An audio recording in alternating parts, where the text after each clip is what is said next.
Her heel tapped once on the marble, then again, slower, like a warning shot echoing through the ballroom. I saw it. Just that, before I even saw her face again. That stiletto twist she always did when she was about to walk away. It used to mean she was headed toward me. This time, it meant the opposite.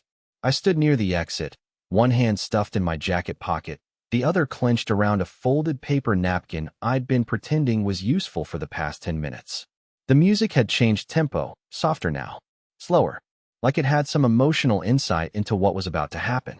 She glanced over her shoulder. Just a glance. Not hesitation. No, she was already gone, but maybe reflex. Maybe guilt has a gravitational pull. He was still there. The man in the graphite suit. Standing center floor, hand outstretched, 2 champagne flutes in one hand, and the kind of grin I hadn't worn in years. The kind of grin that didn't belong to husbands who ask what's for dinner and get told to microwave leftovers. She didn't come to me. She walked straight past, close enough that I caught the scent of that new vanilla amber perfume, the one I had asked about 2 weeks ago, and she said, "Oh, just something from a holiday box set." Liar. I didn't move, didn't blink, just said, calm as anything. "If you go back out there and dance with him again, we won't be having the same talk later." She paused. Only for a second. Not enough time for regret. Just long enough to register my voice, absorb it like a closed door absorbs a knock, and decide she wasn't opening it. Then she smiled. Not at me. Not a happy smile. It was the kind you make when someone makes a mistake you expected them to make. And she went. Back into the spotlight. Back into his reach. Back to pretending she didn't once tell me I was the only person who made her feel safe in a crowd. I swallowed whatever words were growing in my throat and turned toward the hallway. Every step I took felt heavier than the last, like the weight of a marriage sliding off my shoulders in slow motion. Not crashing, not dramatic, just finally gone. And the funny thing is, I hadn't planned to be there at all. It started 3 hours earlier, with a text she never meant me to see. 3 hours before that ballroom scene. I was sitting in my car outside of Walgreens, waiting for a prescription that had somehow become more important to me than it probably should have been. It wasn't the pills, it was the 5 minutes of purpose. Something to do, somewhere to be, something to check off the list so I could pretend I was part of a rhythm again. And then my phone buzzed. It wasn't anything unusual. Priscilla and I still texted, even if most of it had turned into logistics. "When are you home? Did you grab almond milk?" The dog puked again. That kind of married autopilot. But this notification was different. It was one of those glitch moments, the kind where 2 threads cross in the universe and give you a glimpse at something not meant for you. Her message came through on our shared cloud backup, a mirror sync from her iPad, which we'd both forgotten was still tied to my number. She must have been rushing, because she didn't send it through an app. It came through plain and clear. "You didn't have to say that last night." He almost got suspicious. That was it. That one sentence. No name. No details. But my stomach dropped like I'd swallowed an elevator cable. I stared at those words like they were written in fire. Not because I knew exactly what they meant, but because I suddenly understood how little I understood anything anymore. She had always been calculated. Not in a manipulative way, at least not obviously, but in the way people are when they've learned to keep part of themselves stored behind glass. Priscilla could make you feel like you were the only one in the room, and at the same time, make you question whether you even belonged there. I called her. No answer. Then I called again. Nothing. She texted back. "Can't talk. Rehearsal dinner just started." What? I didn't respond. I just drove. Past the Walgreens. Past the house. Toward the Belvedere Hall I hadn't been invited to. I didn't know what I was looking for. Maybe I expected to find her working the room like she always did, clipboard in one hand, earpiece in the other, perfectly composed. Maybe I just wanted to catch her off guard. Not to accuse her. Not to create drama. I just wanted to see her face in real time. To look into her eyes and find out if the woman I loved was still in there somewhere. When I arrived, I didn't even park legally. I left the car half crooked on the edge of the lot, hazard lights blinking like some kind of emergency I hadn't figured out how to describe. I walked in through the service entrance, an old habit from when I used to help her set up events years ago, back when we used to be a team. Inside, everything was gold and silver and soft violin music. Waitstaff in black vests. Guests with toothy laughs. Champagne pyramids and shrimp cocktails that probably cost more than our couch. I scanned the room and didn't see her immediately. But I did see him. I didn't know his name yet, but I didn't need to. There are some men you recognize without ever meeting them. The type who tilt their chin slightly upward when they talk, like gravity should be grateful they're still playing along. He held a glass like it was part of him, like he was born with it. And people looked at him, not just casually, but like he had weight. Then Priscilla appeared. At first, it didn't register. She was laughing. Genuinely. The kind of laugh that makes your ribs shift. She touched his arm lightly. He leaned down to whisper something. Her hand lingered. That's when I realized I was gripping the tablecloth beside me. And I hadn't blinked. So I waited. Waited for her to step away. Waited for a moment I could intercept without causing a scene. And when she finally turned toward the bar, I moved. I didn't walk fast. I didn't storm. I just moved. And then I said it. If you go back out there and dance with him again, we won't be having the same talk later. She didn't flinch. Not exactly. But she paused. Like a program, buffering mid-thought. This is my job, Lowell, she said quietly. I'm working. I saw the message. Her face changed, not in panic, not in guilt, but in annoyance. Like a child caught bending the rules, but convinced the rules were dumb to begin with. That wasn't for you. No, I said. It wasn't. She stood there, staring at me like I was a problem she hadn't solved yet. Like I was the one out of place. Like I'd somehow wandered into her story without permission. And then she said something I'll never forget. Don't make this harder than it needs to be. Then she turned. He was waiting. Her heel tapped once. Then again. And she was gone. I didn't go home that night.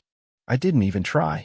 Instead, I found myself parked in front of a gas station 2 towns over, staring blankly at the neon buzz of a flickering open sign. I hadn't planned to drive there. My hands just kept moving after I left the ballroom, like some part of me knew that returning to the house, to that hollow shell of a place we once built together, was going to feel like walking into someone else's mistake. The silence inside that car was loud, deafening, and it kept replaying the same scene, over and over, like my memory was trying to punish me for showing up at all. The sound of her laugh echoing down that marbled corridor. The way his hand brushed the small of her back like he'd done it 100 times. The sheer comfort she had in his orbit. It wasn't nervous or guilty. It was practiced.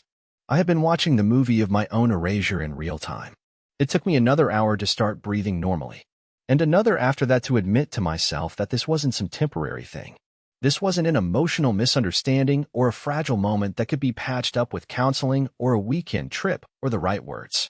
This wasn't her being careless. It was her being certain. She had already left me. Emotionally. Maybe even physically. The only thing she hadn't done yet was hand me the exit form. When I finally did go home, it was just past 2 a.m. The driveway was empty. She hadn't come back yet. Or maybe she had and left again. I don't know. I didn't check the cameras. I couldn't. There's a special kind of agony that comes from watching a digital version of your heartbreak unfold. I wasn't ready to click play on that yet. Inside the house, the air felt wrong. Stale in places that should have smelled like her perfume. Too quiet in spots where there used to be humming or the clatter of coffee mugs or her footsteps in the hall. Even the dog had started sleeping in the living room lately, like he too sensed that something inside us had shifted. I sat at the dining table. Our table. The one we bought together at a warehouse sale 8 years ago when we were still excited about things like mixing bowls and curtain samples.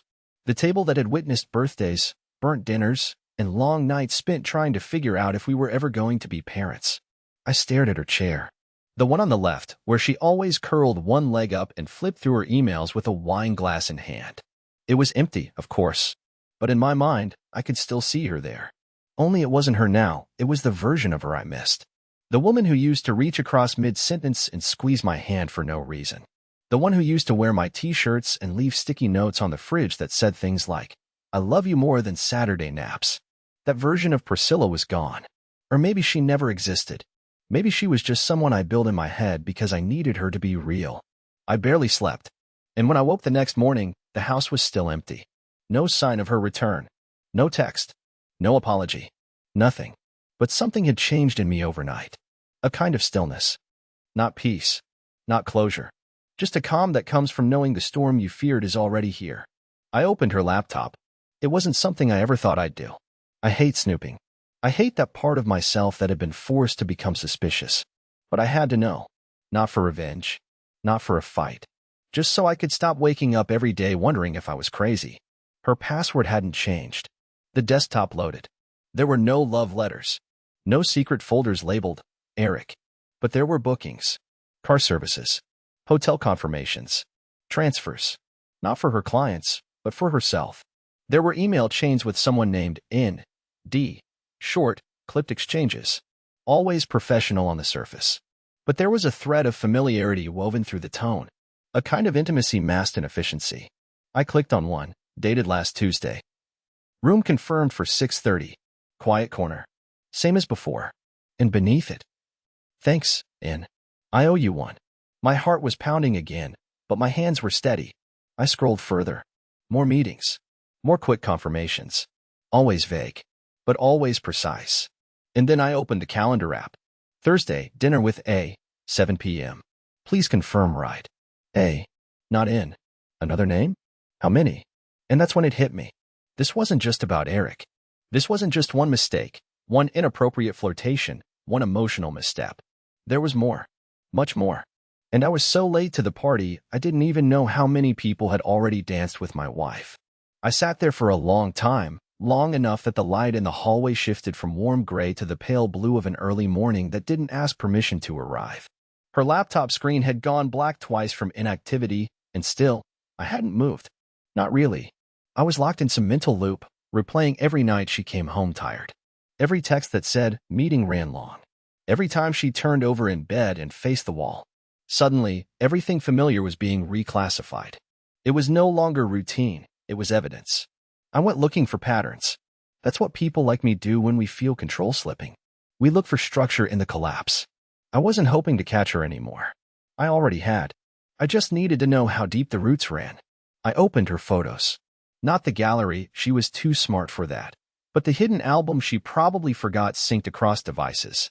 I'd never looked there before. I had never needed to. That was something people did when they didn't trust each other. That wasn't us. Except, it clearly was. It had been for a long time. There were dozens of them. Not obscene, not even suggestive, just quiet. Too quiet. Photos taken from strange angles, hotel bar stools, expensive shoes beside hers, blurry reflections of suited torsos and mirrors that weren't from our house. No faces. Just parts. Hints. Context without identity. And I think that was the part that made my skin go cold, not that she had done this, but that she had done it with such surgical detachment. She was documenting her absence. She was keeping trophies. Not of romance, not even of passion. Just of freedom. Of control. I couldn't make sense of it. We hadn't fought. We hadn't broken. We hadn't even come close to some climactic explosion that would justify this slow, strategic dismantling. We were just us. Or I thought we were.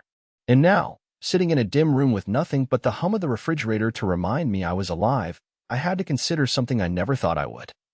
Maybe I didn't really know the woman I married. Maybe I only knew the version she wanted me to see. The front door opened softly just after 7:20 a.m. I didn't move. She didn't call out. I heard her heels click twice, stop, then the familiar rustling of her coat being hung on the back of the door. I imagined her scanning the room from the foyer, seeing the glow of the laptop screen still on. I imagined her heartbeat hitching. I sat there, still at the dining table. The laptop in front of me. The air between us was thick even though we hadn't said a word. Then came her voice, measured, but not quite calm. Couldn't sleep? I looked up slowly. Her makeup was still perfect. Her hair pinned. She didn't look like someone who had just come from a hotel room or a late-night tryst. She looked like someone walking back into a set she was used to performing on. Like a polished actress in a play that hadn't realized the audience had already left. Where were you? I asked, my voice low and dry. She didn't blink. I told you. The gala ran long. I didn't respond. She stepped closer. Lowell, don't do this right now. Right now. I echoed, a bitter laugh rising in my throat. We missed, right now, about a year ago. Her expression shifted then. Not into guilt. Not into regret. But into something else, irritation, maybe. Or fear of inconvenience. I'm not having this fight, she said. Not at 7 in the morning. Not when I have 3 meetings today. I pushed the laptop slightly toward her. The screen still showed the message, room confirmed for 6:30. Quiet corner. Same as before. Her eyes didn't widen. Her mouth didn't drop open. She didn't gasp or cover her face or deny it with tears. She just sighed. Like someone being asked to explain an overdue bill. How long? I asked.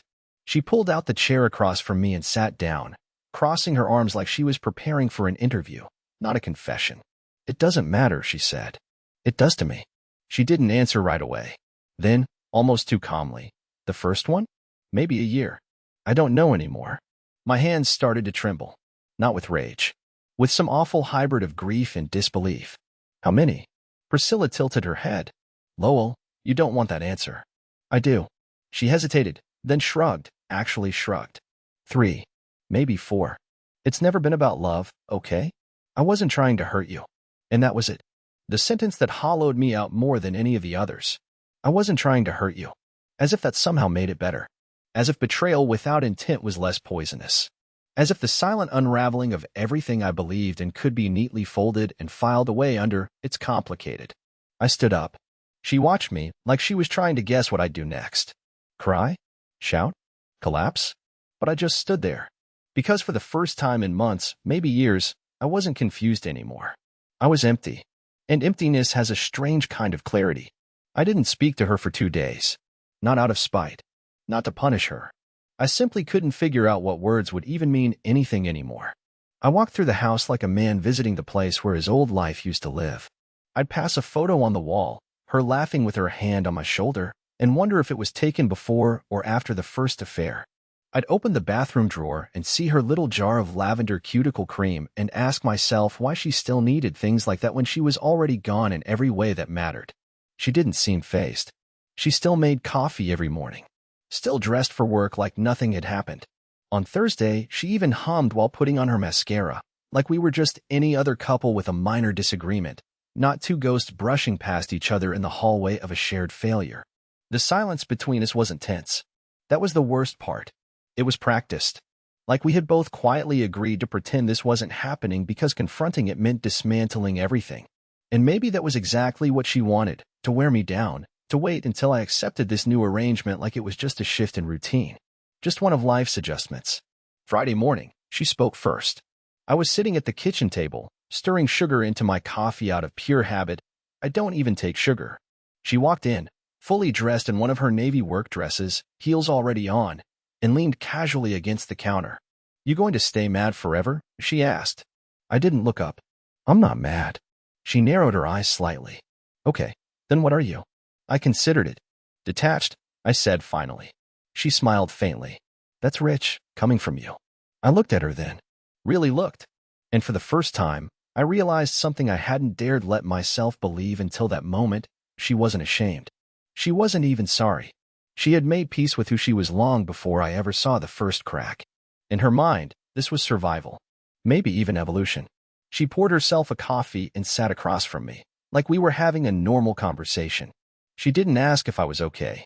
She didn't ask if I wanted to fix anything. Instead, she said, I think we need to decide what this is going to look like. This marriage, she said, without flinching. You know now. You've processed it. So, what do we do? What do we do? I repeated, stunned. She nodded. Do we keep the house? Sell it? I mean, if you want to separate, I get it. But I also think that might be a bit dramatic. People work through things, Lowell. I sat back in my chair. People work through arguments. Not affairs. Not multiple. She was quiet for a second. Then she took a sip and said, You don't know that. And in that moment, I realized I wasn't married to a person anymore. I was married to a negotiation. A long, shifting contract of emotional terms she rewrote without my input. I had become a business partner in the management of our joint appearance. A man hired to maintain a facade. I stood up, heart racing. You want to stay together for appearances. I want to stay together for comfort, she replied without pause. For practicality. Because divorce is messy and expensive, and because deep down you know, like I do, that we function fine as long as no one asks too many questions. Do you hear yourself? I asked, voice almost breaking. I do, she said. And I think you hear me too. You just don't like what I'm saying. Then she got up, walked to the hallway, grabbed her keys, and paused just before walking out the door. If you decide you want to leave, she said, just be honest about it. But don't pretend you're shocked. You felt this coming for years. You just didn't want to admit it. And then she left. Like that. Like we had just talked about grocery lists instead of the death of everything sacred. I stood alone in the kitchen, sunlight crawling slowly across the tiled floor, and for the first time in my adult life, I genuinely didn't know what I was supposed to do next. I looked around the room. The fridge still had her stupid, "Don't forget the oat milk" magnet from last week. Her favorite mug sat on the dish rack, still stained with lipstick. The little ficus plant we got last year was leaning sideways, thirsty, but still alive. And I realized. So was I. But barely. I didn't sleep again Friday night. It wasn't that I didn't try. I climbed into bed around 11, exhausted, and stared at the ceiling like maybe if I watched it long enough, the answers would drift down from the fan blades. But instead, every time I closed my eyes, I saw that calm expression on her face. That casual shrug. The clinical way she said 3, maybe 4, as if I'd asked how many pillows we had on the couch. By 3 a.m., I was downstairs again, sitting on the cold floor of the laundry room with a bottle of water I hadn't opened, just breathing, trying to remember who I used to be before all of this. Before her. Before us.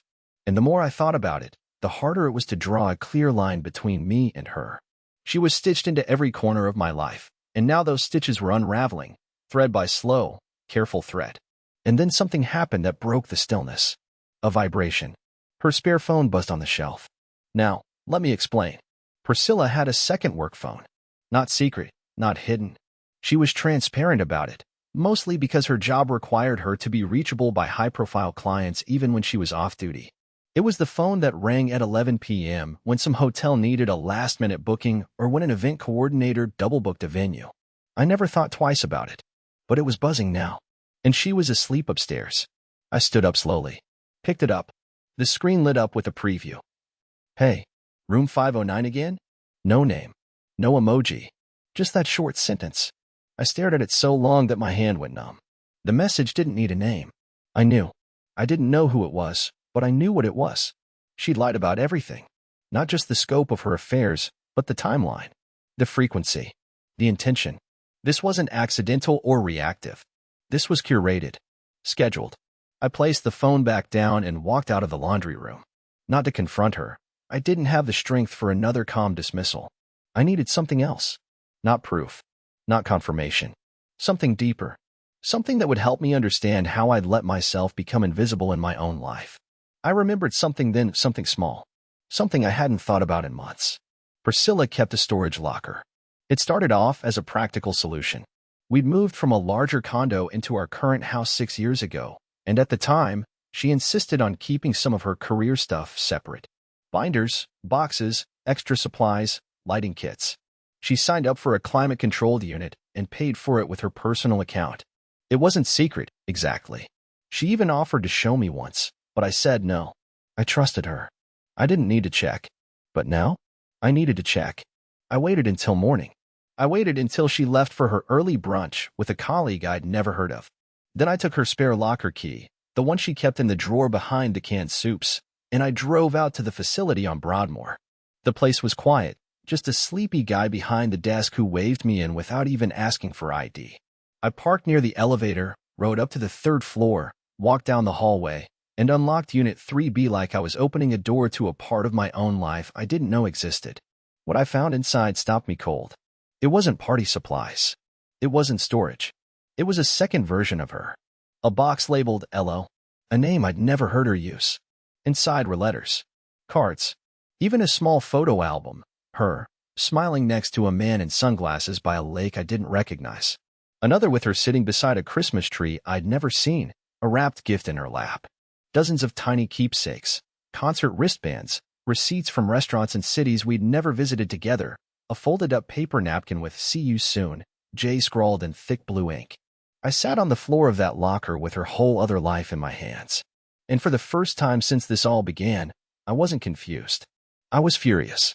Because this wasn't about some moment of weakness or a string of emotional mistakes. It was architecture. She'd built a second identity, a separate world with separate memories, separate people, and a version of herself I had never been allowed to meet. And she never expected me to find it. I drove home in silence. No radio. No podcasts. Just the low growl of tires and a growing sense of detachment from everything I thought was real. By the time I pulled into the driveway, I wasn't even thinking about confronting her. I was thinking about escape. But not the dramatic kind. Not the kind where you pack a bag and storm out with tears on your face. I was thinking about the kind of escape where you slowly disappear so thoroughly from someone's life that by the time they notice, you're already a memory they can't reach. And I think that's when the idea formed. A clean, quiet exit. But not without leaving something behind. I didn't pack a bag the next morning. I didn't slam doors. I didn't scribble a note or leave a voicemail. I made coffee like I always do, 2 scoops, 1 stir, no sugar. I showered. I shaved. I even kissed her cheek on the way out. She looked up from her phone, half surprised, half suspicious, like she knew something had shifted but couldn't quite name it. Meeting today? She asked casually. Just errands, I said. And I meant it. But they weren't her kind of errands. They were mine. The first place I went was the bank.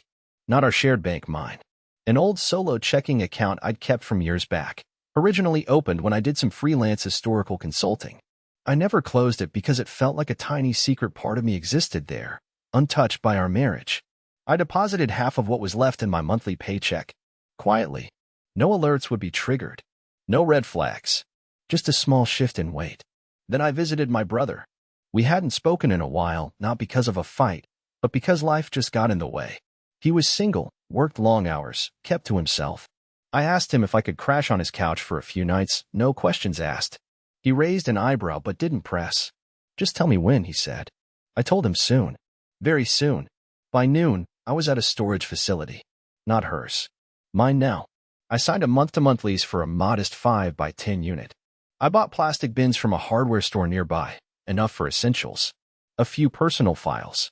Some framed photos I'd already quietly removed from our home the night before and placed in my car trunk while she slept. She never noticed. Because people rarely notice the absence of things they don't value anymore. I didn't touch her stuff. Didn't sabotage or expose anything. This wasn't about revenge. It was about reclaiming space. About taking back the parts of me that had slowly been absorbed into her lies. The Lowell she didn't get to keep. The one she never really knew. That evening, she made risotto. It used to be one of her love languages. Now it was just practice. We sat at the table like nothing had changed. She told me about her day. A minor disaster with a florist. A meeting that ran long. She even laughed once, tossing her head back slightly, as if we were still that couple who had inside jokes and matching coffee mugs. I nodded at all the right moments. And then I said, gently, I think I need some time away. Not forever. Just some clarity. She blinked slowly. You mean a break? I nodded. She set her fork down carefully. You're not leaving because of what I told you. You're leaving because you can't handle it. I paused. No. I'm leaving because you never thought I would.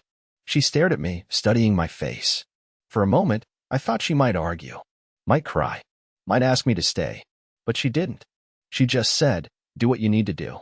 And with that, I knew everything I needed to know. The next morning, I left before she woke up. No bags. Just my keys, my car, and the kind of silence that isn't angry, just final. I didn't delete her number. I didn't block her. But I didn't tell her where I went. Instead, I checked into a quiet short-term rental 2 towns over. A modest studio above an old bookstore that smelled like cedar and dust. The kind of place where no one asks your name unless they're writing it on a latte cup. And then, I started writing everything down. Not for Reddit. Not for anyone else. For me. I needed to see it in black and white. Not just what she did, but what I became while she did it. I filled pages with things I hadn't let myself admit in years. About the way her voice had started sounding more like a press release than a partner. About the slow erosion of touch, laughter, curiosity. About the weekends we stopped making plans and started orbiting separate screens.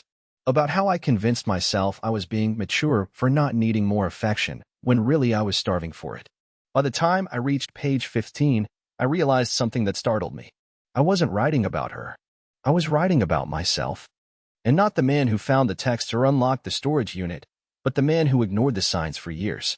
Who clung to a fantasy of loyalty because it was safer than confronting the truth. Who wore disappointment like a second skin because anger felt too loud. And suddenly, for the first time since this all began, I felt awake. Not healed. Not whole. But awake. And I knew that whatever came next would be mine to choose, not hers to define. The first weekend I spent in the rental, it rained almost nonstop. Soft at first, like a whisper from the sky, then harder, tapping on the tin overhang outside the window like it had something urgent to say. I used to hate the rain. It made the house feel cold, made the dog restless, made the walls shrink. But in that quiet studio above the bookstore, it sounded different, honest, somehow. Like a kind of cleansing I hadn't known I needed. I didn't hear from her right away. No missed calls. No desperate texts. Not even a passive-aggressive, hope you're well. But after 3 days, she sent a message that simply said, have you made a decision? Not, how are you? Not, I miss you. Just logistics, as always. Control disguised as conversation. I didn't respond. Not out of bitterness. I just didn't have anything left to say to her version of the truth. Instead, I started waking up early, taking walks before the street lamp shut off, breathing in the smell of wet leaves and wood smoke.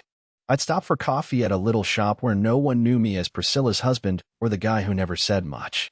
Just another quiet customer with a notebook and a black pen. By the second week, I found a rhythm.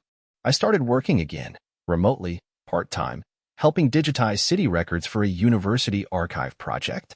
It wasn't glamorous. It didn't pay much, but it gave me a sense of direction, like I still had something to offer. I didn't shave every day, didn't answer every email, but I felt something return to my chest that had been gone for a long time. Breath. She sent another message a week later. If you're planning on ending things, just say it. Don't disappear. I stared at that one for a long time. And then, finally, I replied, I'm not disappearing. I'm moving forward. There's a difference. Her answer never came. And that was the last message she ever sent me. It's been 8 months since that night at the ballroom. I filed the paperwork quietly through a mediator. She didn't fight it. I think, deep down, she knew it was already over before I ever walked out the door.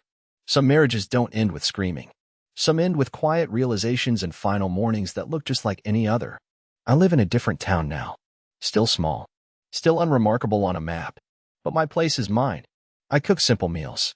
I keep a plant alive on the windowsill. I adopted a dog not because I was lonely, but because I wanted something living nearby that wouldn't lie to me with words. I see my brother sometimes. I talk to a woman named Renee at the bookstore downstairs. We haven't gone on a date yet, but we've exchanged playlists. She likes instrumental jazz and old Western soundtracks. She laughs easily, doesn't ask me to explain the past, just meets me where I am. And as for Priscilla, I wish her peace. Truly. Not the kind you write out of spite, but the kind you whisper into the wind, hoping they find whatever it was they couldn't find with you. She'll never fully understand what she did to me, and maybe that's okay. Because I do. And for the first time in years, I'm not trying to go back. I'm just walking forward, one quiet, careful step at a time. And that, finally, feels like enough.